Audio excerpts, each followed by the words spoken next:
இந்த வீடியோல பைத்தன்ல ஒரு லிஸ்ட் அப்படிங்கிற டேட்டா டைப்பை எப்படி கிரியேட் பண்றது, எப்படி பிரிண்ட் பண்றதுன்னு பார்க்க போறோம். ஃபர்ஸ்ட் என்ன படிக்க போறோம் அப்படின்னா லிஸ்ட், அதோட குணாதிசயங்கள் என்ன அப்படிங்கிறது, எப்படி ஒரு லிஸ்ட்டை கிரியேட் பண்றது, எப்படி ஒரு லிஸ்ட்டை பிரிண்ட் பண்றது, ஒரு லிஸ்ட் கொடுத்தா அதில் எவ்வளவு ஐட்டம்ஸ் இருக்குன்னு நம்ம எப்படி செக் பண்றது, இது இவ்வளவும் இந்த வீடியோவில் நம்ம படிப்போம்.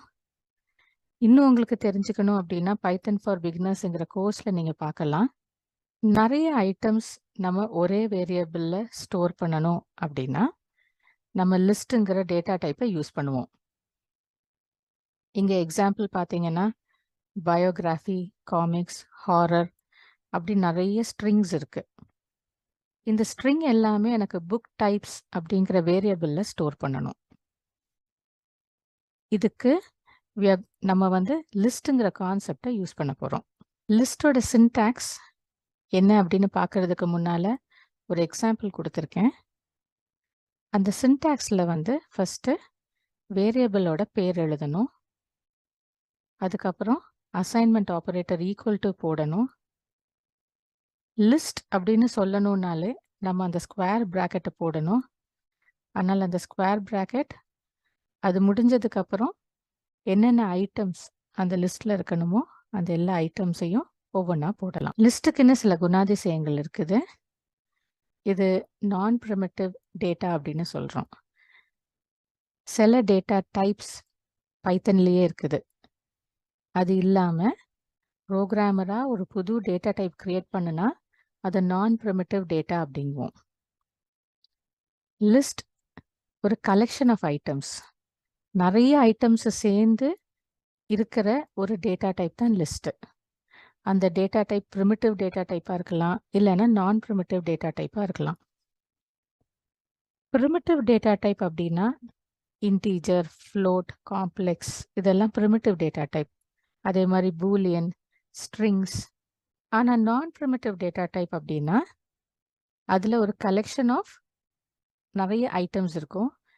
சில examples list, tuple, dictionary, set. லிஸ்டோட இன்னொரு கேரக்டரிஸ்டிக் டெஃபினட் ஆர்டரிங் அப்படின்னு சொல்கிறோம். அதாவது ஒரு லிஸ்ட் கொடுத்தோம் அப்படின்னா இப்போ இங்கே புக் நேமுங்கிறது ஒரு லிஸ்ட்டு, அதில் 4 ஐட்டம்ஸ் இருக்குது. சிண்டர், வின்டர், லோர், சிண்டர் அப்படின்னு 4 ஐட்டம் இருக்குது. ஆர்டர் என்ன அப்படின்னா சிண்டர் தான் முதல் எலிமெண்ட், வின்டர் தான் செகண்ட் எலிமெண்ட், லோருங்கிறது தேர்ட் எலிமெண்ட், சிண்டர் திருப்பியும் 4வது எலிமெண்ட்டாக வருது. இந்த ஆர்டர் மாறுறதுக்கு ஒரு வாய்ப்புமே கிடையாது. அதனால தான் அதை டெஃபினட் ஆர்டரிங் அப்படின்னு சொல்கிறோம்.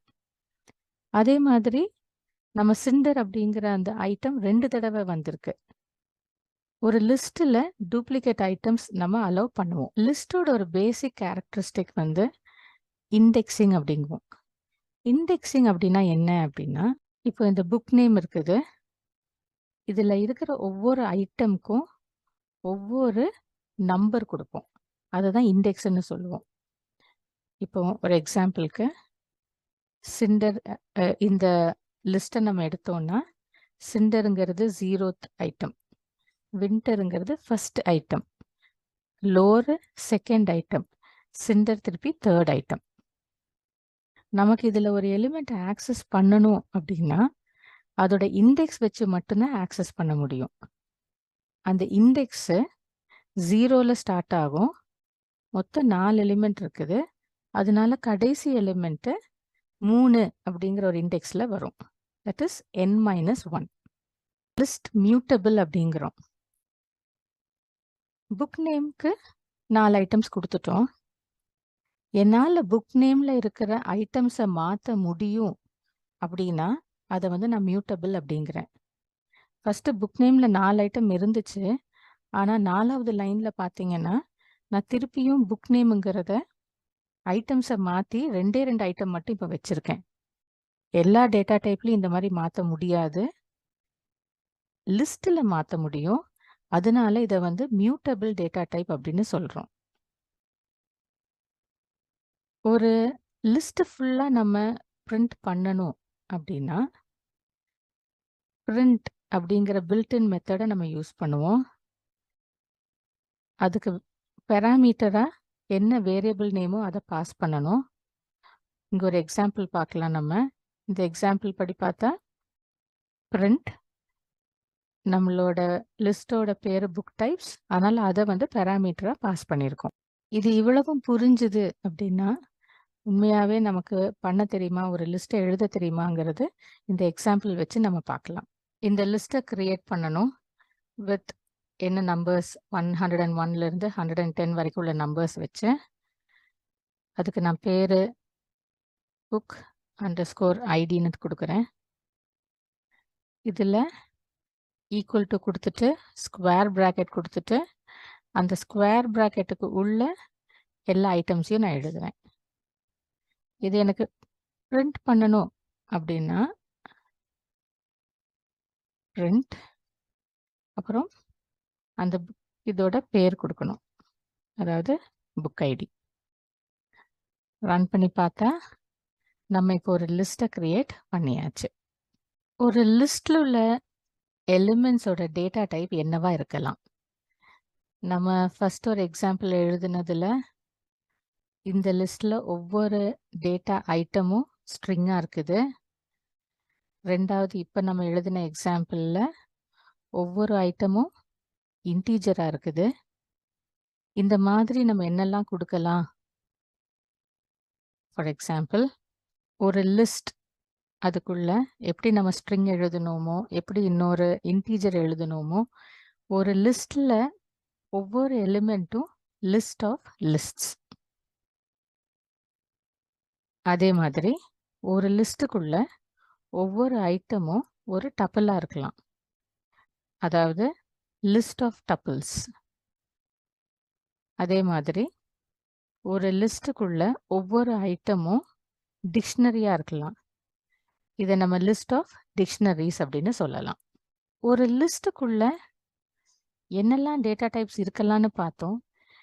இந்த லிஸ்ட்டுக்குள்ள எவ்வளோ எலிமெண்ட்ஸ் இருக்குன்னு உங்களால பார்த்து கண்டுபிடிக்க முடியுமா? 4 அப்படின்னு நீங்க சொன்னீங்கன்னா அது கரெக்டான ஆன்சர். இதுல 4 ஐட்டம் இருக்குது. முதல் ஐட்டம் இன்டீஜரா இருக்குது, ரெண்டாவது ஐட்டம் லிஸ்ட், மூணாவது ஐட்டம் ஸ்ட்ரிங், நாலாவது ஐட்டம் ஒரு டப்பிள். ஒரே லிஸ்ட்டுக்குள்ள வேற வேற டேட்டா ஐட்டம்ஸ் இருக்குது. ஒவ்வொரு டேட்டா ஐட்டமும் வேற வேற டேட்டா டைப்பா இருக்குது. இதுவும் ஒரு லிஸ்ட்ல நம்மளுக்கு அலௌடு. எவ்வளவு எலிமெண்ட்ஸ் இருக்குது ஒரு லிஸ்ட்ல அப்படின்னு நம்ம கண்டுபிடிக்கணும் அப்படின்னா நம்ம லென் அப்படிங்கிற பில்ட்-இன் ஃபங்க்ஷனை யூஸ் பண்ணணும். லென்ங்கிற ஃபங்க்ஷன்ல எந்த லிஸ்டோட லெங்த் வேணுமோ, எவ்வளோ எலிமெண்ட்ஸ் இருக்குன்னு வேணுமோ அதை நம்ம பாஸ் பண்ணணும். ஒரு எக்ஸாம்பிள் கொடுத்துருக்கேன். புக் நேம் 4 ஐட்டம் இருக்குது. அது 4 ஐட்டம் இருக்குன்னு கண்டுபிடிக்கிறதுக்கு லென், அதோட பேராமீட்டர் புக் நேம் பாஸ் பண்ணுறேன். இது வரைக்கும் நம்ம பார்த்ததெல்லாம் புரிஞ்சுதா அப்படின்னு தெரியறதுக்கு இந்த எக்ஸசைஸை நம்ம பண்ணி பார்க்கலாம். உங்கள் சோர்ஸ் கோட் எடிட்டரில் ட்ரை பண்ணி பாருங்கள். ஒரு லிஸ்ட் இந்த மாதிரி கிரியேட் பண்ண முடியுமான்னு. நம்மளுக்கு கொடுக்கப்பட்ட எக்ஸசைஸ் இந்த மாதிரி ஒரு டேபிளை லிஸ்டில் ஸ்டோர் பண்ணுறதுக்கு ஒரு ஆப்ஷன் நமக்கு காலம் காலமாக இது ஒரு லிஸ்ட்டாக கிரியேட் பண்ணலாம். அதாவது serial number is equal to ஒரு ஸ்கொயர் ப்ராக்கெட்டுக்குள்ள 1 2 3 4 அப்படின்னு எழுதிட்டு அதை நம்ம பிரிண்ட் பண்ணலாம். எஸ்என்ஓ அப்படின்னு இது பிரிண்ட் ஆகுது. இன்னொரு ஆப்ஷன், இன்னும் ஈஸியான ஆப்ஷன், இந்த வீடியோவில் நம்ம பார்க்காத ஒரு ஆப்ஷன், லிஸ்ட்டு ரேஞ்ச் ஃபங்க்ஷன் கூட எழுதலாம். நமக்கு வேண்டியது 1ல இருந்து 4 வரைக்கும் பிரிண்ட் பண்ணிக்கலாம். சீரியல் நம்பரை ரெண்டுக்கும் ஒரே ஆன்சர் தான் வரும். மூணாவதா நம்ம சீரியல் நம்பர் எழுதிட்டோம். அதே மாதிரி நேம் எழுதலாம். அனு, கமா, இது எல்லாமே ஒவ்வொன்றும் ஸ்ட்ரிங் அப்படிங்கிறனால சிங்கிள் கோட்ஸில் கொடுக்கணும். Alice, comma, Bob, comma, Ken. இதே மாதிரி நம்ம ஏஜுக்கு ஒரு லிஸ்ட் கிரியேட் பண்ணலாம், ஸ்கோருக்கு ஒரு லிஸ்ட் கிரியேட் பண்ணலாம், லாங்குவேஜஸ்க்கு ஒரு லிஸ்ட் கிரியேட் பண்ணலாம். இந்த லாங்குவேஜஸ்க்கு லிஸ்ட் கிரியேட் பண்ணுற நேரம் ஒவ்வொன்றுலேயும் 2 ஐட்டம் இருக்குது. அதனால இதுவும் ஒரு கலெக்ஷன் டேட்டா டைப் யூஸ் பண்ணுறது பெட்டராக இருக்கும். அதனால நான் ஒரு டப்பிள் யூஸ் பண்ணுறேன். அந்த டப்பிள்குள்ள ஒவ்வொரு எலிமெண்ட்டும் ஒரு ஸ்ட்ரிங்.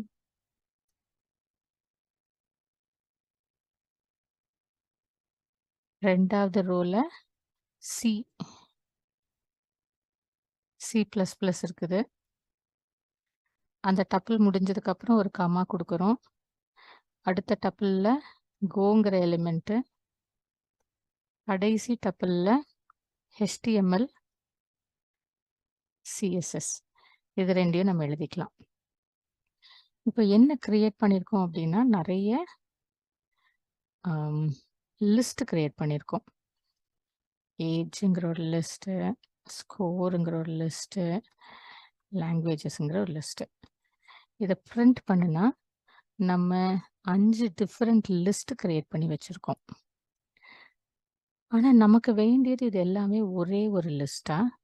அதனால நான் இதை வந்து ஸ்டூடெண்ட் அப்படின்னு ஒரு லிஸ்ட்டுக்குள்ள serial number, name, age, score, languages எல்லாத்தையும் போடுறேன். இதை பிரிண்ட் பண்ணி பார்த்தோம்னா ஸ்டூடெண்ட்டுங்கிறது ஒரு லிஸ்ட்டு, அந்த லிஸ்ட்டுக்குள்ள நிறைய லிஸ்ட்ஸ் நம்ம கிரியேட் பண்ணியிருக்கோம். ஆனால் இது நம்ம காலமாக ஒவ்வொரு லிஸ்ட்டாக வச்சுருக்கோம். யூஸ்வலாக நம்மளுக்கு இது வந்து ரோவாக வைக்கிறது தான் நம்ம விரும்புவோம். அதனால student is equal to first row எடுத்துக்கிறேன் 1. ஃபஸ்ட்டு ரோவை ஒரு டப்பிளாக நான் வச்சுருக்கேன். அனு 29 500.25 கமா, இது ஒரு பைத்தன் அப்படிங்கிற ஒரு பைத்தனும் ஜாவாவும் இன்னொரு டப்பிள்குள்ள எழுதுவோம். இது ஃபர்ஸ்ட் ஐட்டம் மட்டும் எழுதியிருக்கோம். இந்த மாதிரி ஒவ்வொரு ஐட்டமும் நம்ம எழுதணும்.